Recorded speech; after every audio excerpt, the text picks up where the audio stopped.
एक बार की बात है, एक छोटे से गांव में रामू नाम का एक आदमी रहता था।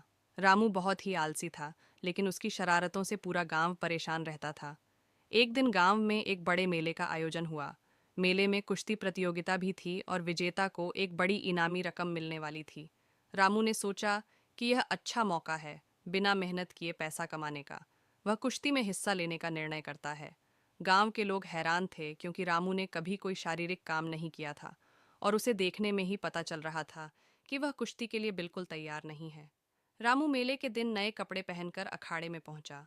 वहां गांव के सबसे ताकतवर पहलवान भीमा भी कुश्ती लड़ने आए थे। भीमा को देखकर रामू के होश उड़ गए।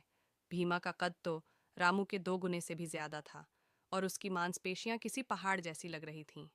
कुश्ती शुरू होने से पहले रामू ने सोचा कि अगर उसने कुछ चालाकी न की तो वह जरूर हार जाएगा। तो उसने एक योजना बनाई।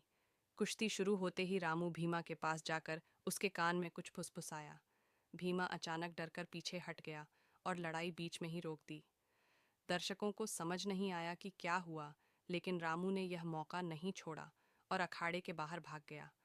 बाद में जब किसी ने भीमा से पूछा कि रामू ने ऐसा क्या कहा था, भीमा ने जवाब दिया, उसने कहा कि अगर मैंने उसे हरा दिया तो वह हर रात मेरे घर आकर खिचड़ी खाएगा और दिन भर मेरे साथ रहेगा। ये सुनकर सभी हंस पड़े, क्योंकि गांव में सब जानते थे कि रामू आलसी था और मुफ्त का खाना खाने के बहाने ढूंढता रहता था। इस तरह रामू ने बिना लड़े ही अपनी शरारत से कुश्ती जीत ली और गांव वालों को एक मज़ेदार कहानी भी सुनने को मिल गई। आपको ये कहानी पसंद आए हो तो चैनल को लाइक एंड सब्सक्राइब करें।